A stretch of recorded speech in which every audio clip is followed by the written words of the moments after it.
मैं सच बता रहा हूँ। ये फोन आया मेरे पास, बोला नहीं भाई काम नहीं है। मैंने कहा मैं क्या करूँ, मेरे पास भी नहीं है। बोले यार काम तो कुछ चाहिए। मैंने कहा देख मैं काम बता दूँगा। बोले जब 500 रुपये रोज मिल जाए काम बता दे।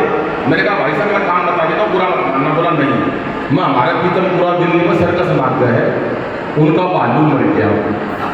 बोला मरना क्या करना है। मैंने कुछ नहीं, भालू का लगा बोल के पूछना हमारा सर्कस के अंदर करना क्या। बोले ठीक है, लोग क्या क्या कहेंगे इंटरनेशनल कभी जो है अपना स्थान ग्रहण करें।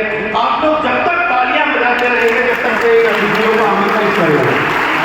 मेरा निवेदन फरीदाबाद के विधायक श्री नरेंद्र गुप्ता जी से, वो भी आए मंच पर अपना स्थान ग्रहण करें। कवि महानुभाव भी यही रहेंगे। मेरा निवेदन श्रीमती सुषमा गुप्ता जी से कि वो भी मंच पर आ जाएं। मेरा निवेदन श्री हरिराम गुप्ता जी और सजन जैन जी जो हमारे मंच पर आ जाएं। और मंच पर हम कवि और समाज के प्रमुख लोग एक साथ अभिनंदन करेंगे। मैं जैसे जैसे पुकारता रहूं।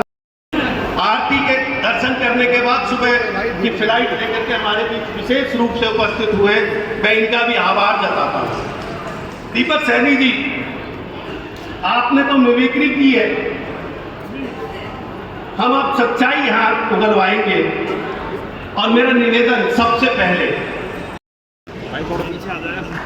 और मैं समझता हूं कि जब तक आप तालियां बजाएंगे, आज के सरकार गुजर जी जो आपका ये अभिनंदन हम कर रहे हैं, ये अकेले नहीं कर रहे हैं, सहपत्नी हम लोग परिवार के साथ यहाँ उपस्थित हैं। और केंद्र में राज्य मंत्री चौधरी कृष्णपाल गुर्जर जी का स्वागत अभिनंदन करें श्रीमती सुषमा गुप्ता।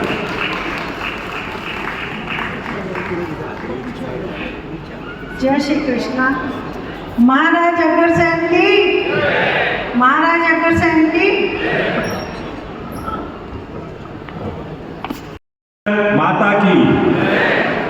मुझे आवाज में दम नहीं लगा। आप मंत्री जी का स्वागत करने आए हैं तो उत्साह आप अभी दिखा रहे थे, वो कहाँ आप बातों में मस्त हैं। एक बार पुनः जोर से जयकारा लगाएंगे। भारत माता की, भारत माता की। आदरणीय चौधरी कृष्णपाल गुर्जर जी, भारत सरकार में तीसरी बार मंत्री, जैसा अभी विजेंद्र जी बता रहे हैं, आप सबको मालूम है, पूरा शहर पूरा देश जानता है। हमारे बीच में उपस्थित श्री नरेंद्र गुप्ता जी विधायक, हमारी भाभी Sushma Gupta ji chairperson red cross,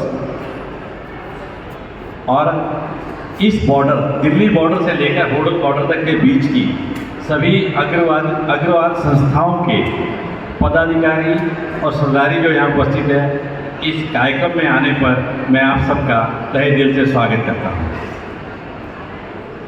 आज हम सबके लिए ये एक विशेष दिन इसलिए बन गया है कि हम महाराजा अग्रसेन के वंशज, जो क्षत्रिय हैं लेकिन व्यापारी हैं, हम अपने व्यापार से, अपने परिवार, अपने समाज की उन्नति के लिए काम करते हैं, हम देश के लिए काम करते हैं और हम काम करते हैं समाज के लिए। समाज के जितने भी चिकित्सालय, विद्यालय, औषधालय, धर्मशालाएं ये जो बनी होती हैं, इन सबको चलाने में अगर सबसे ज़्यादा योगदान है तो हमारे समाज का है। और हम सब गौरवान्वित भी होते हैं जब भी किसी दानदाता का नाम आता है तो एक नाम आता है भामाशाह। भामाशाह के बारे में मुझे एक छोटी सी घटना कहनी है आपके समक्ष। जब महाराणा प्रताप युद्ध लड़ रहे थे मुगलों के खिलाफ और उनको महल छोड़कर भागना पड़ा, जंगल में थे, जंगल में घास की रोटी खाते थे, ये आप सबने सुना होगा। और एक दिन घास की रोटी भी एक जंगली पशु छीन कर भागा तो महाराणा प्रताप का दिल में डोल गया। वो एक पत्र लिखने बैठे, संधि करने के लिए, समर्पण करने के लिए। तब हमारे समाज के एक व्यक्ति आए जिनको भामाशाह के नाम से जाना जाता है। उन्होंने कहा, महाराणा जी, आप जो संघर्ष कर रहे हैं देश के लिए कर रहे हैं, मेरे पुरखों का कमाया हुआ, मेरा कमाया हुआ जो कुछ भी है वो राष्ट्र के लिए समर्पण है। और आज इतने साल बीतने के बाद भी भामाशाह, जब भी बात आती है तो भामाशाह का नाम आता है। ये एक नाम मैंने लिया, टोडरमल। जब गुरु गोविंद सिंह के बच्चों को दीवारों में चिनवा दिया, उनका अंतिम संस्कार करना था, उस संस्कार के लिए वहाँ के नवाब ने ज़मीन देने से मना कर दिया। और जब हमारे समाज के लोगों ने ये कहा कि हमें गुरु पुत्रों का संस्कार करना है जो धर्म पर बलिदान हुए हैं, तो उन्होंने कहा कि जितनी ज़मीन चाहिए उस पर सोने की आपको मुद्राएं रखनी होंगी। हमारे लोगों ने कहा देंगे। नवाब को लालच आ गया, उसने कहा नहीं, खड़ी करके रखनी पड़ेगी मुद्रा। हमारे लोगों ने वो भी दी, गुरु पुत्रों के संस्कार के लिए वो जमीन ली। तो ऐसा समाज महाराजा अग्रसेन का वंशज आज हमारे मंत्री जी का अभिनंदन कर रहा है। और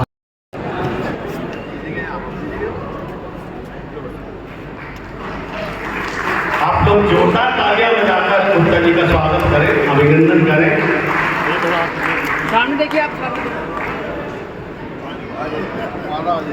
मैं गुप्ता जी को बुलाऊं, इससे पहले मैं खड़ा पीछे इस बार किशनपाल गुर्जर जी को ये याद दिला रहे हैं कि इस बार हमने भी जो ये चुनाव जीता है ना, आपके लिए सिक्के धर के जीता है। तेल का मच जाता है और बांग्लादेश में जो हिंदुओं के साथ झगड़ा हो रहा है, आज इसका कोई नहीं बोलने को तैयार नहीं है। तो मुझे लगता है हमारी बजाय ये कभी इस बात पे अगर अपना विचार रखेंगे तो ये बहुत सामयिक होगा। मैं बहुत ज़्यादा समय ना लेते हुए अपने सभी अग्रबंधुओं का मैं धन्यवाद करता हूँ कि एक जो हमारे बारे में धारणा बनाई गई है कि हम बुलाने के बाद नहीं आते, तो चौथा आप देख लीजिए कि कितनी भारी संख्या में समाज के व्यक्तियों के द्वारा एक कार्यक्रम आयोजित करके आपका सार्वजनिक अभिनंदन में कितनी भारी संख्या में आप पहुँचे। बस एक आखिरी बात, महिला शक्ति इतनी भारी संख्या में पहुँची है, मैं चौधरी कृष्णपाल जी का धन्यवाद करना चाहता हूँ कि इनके मंत्रिमंडल में रहते हुए आदरणीय मोदी जी के द्वारा एक बहुत बड़ा संकल्प जो हमारा लिया गया और एक कानून बनाया गया कि 2027 में जो जनगणना होगी उसके बाद में डिलिमिटेशन में महिलाओं को 33% आरक्षण विधानसभा में और लोकसभा में दिया गया है। बहुत से ऐसे चेहरे तो इस समाज का नेतृत्व महिलाएं करेंगी। सुषमा जी एक बैठी थी, समाज सेवा की बात नहीं कर रही थी, आपने ही बोला प्रमोद जी ने कुछ भी बना सकते हैं। तो 2029 बहुत जल्दी आने वाला है, बहुत ज़्यादा महिलाओं की जरूरत पड़ेगी समाज से। मेरे बाद में आज विधायक के रूप में आपका स्वागत कर रहे हैं। 4 कैशियर, चारों महिलाएं आज की डेट में और 2 मंत्री। आप एक बार जोरदार तालियां बजाकर के स्वागत करें, अभिनंदन करें।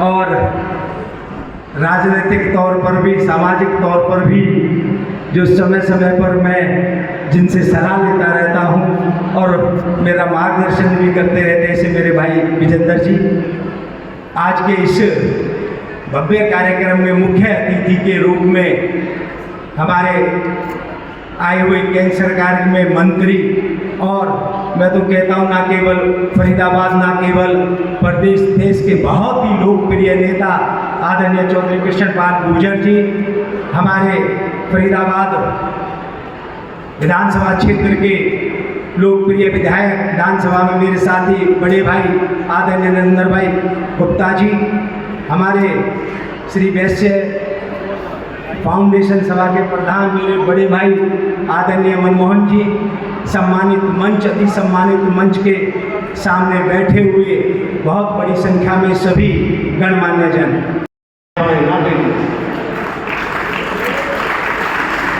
आप लोगों को समझ नहीं आ रही क्या ये मेरी बात? बहुत बहुत धन्यवाद। फाउंडेशन द्वारा आयोजित आज के इस भव्य कार्यक्रम में हम सबके बीच उपस्थित हमारे फरीदाबाद के लोकप्रिय विधायक भाई नरेंद्र गुप्ता जी, हमारे पलवल के लोकप्रिय विधायक भाई मंगला जी, आज के इस वैश्य जागृति फाउंडेशन के अध्यक्ष और कार्यक्रम के आयोजक भाई मनमोहन गुप्ता जी, आदरणीय सज्जन जैन जी, हरिराम गुप्ता जी, भाई अजय गुप्ता जी, भाई प्रमोद गुप्ता जी, 2.5 महीने आपने हमको ही सुना था, हम ही बोल रहे थे, इसलिए मैं ज़्यादा समय नहीं लूँ। सबसे पहले तो मैं वैसे जागृति फाउंडेशन का और लोकसभा के कोने कोने से आए हुए सभी महाराजा अग्रसेन के अग्रज भाइयों और बहनों का, जिन्होंने इतनी बड़ी संख्या में आकर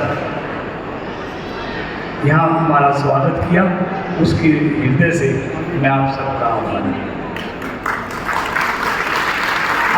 इस बात के लिए कि मैं जहाँ आज हूँ, पार्षद से लेकर पार्लियामेंट तक मुझे आपके समाज का भरपूर आशीर्वाद मिला।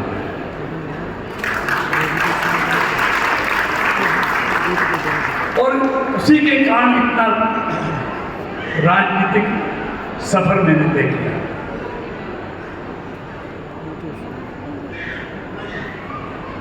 अभी विजेंद्र जी ने कहा कि इधर उधर मत देखना। विजेंद्र जी ईमानदारी से आप आकलन करो। मुझसे पहले भी बहुत सांसद रहे, बहुत पार्टियों के सांसद, लेकिन बीजेपी का सांसद बनने के बाद 9 में से 2 आज हमारे राजनीति में बैठे हैं। क्या कभी उससे पहले कभी 2 की बात छोड़ो, 1 भी देखने को मिलता था?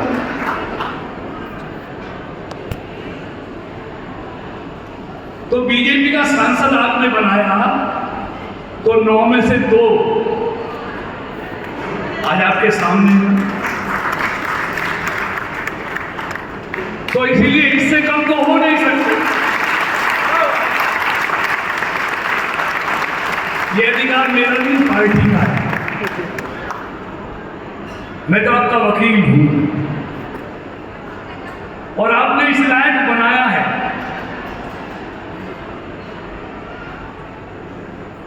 और वैसे भी देखिए, मैं लंबा चौड़ा भाषण नहीं, वैसे समाज का इस देश की उन्नति में, तरक्की में तो योगदान है ही है। देश के किसी कोने में चले जाओ, कलकत्ता से लेके कन्याकुमारी तक, इन्होंने व्यापार करना सिखाया, इन्होंने रहन सहन सिखाया, इन्होंने पंडित दीनदयाल जी का जो अंत्योदय का सपना था, उसमें इन्होंने अपना भरपूर सहयोग अब से नहीं, महाराजा अग्रसेन के जमाने के लिए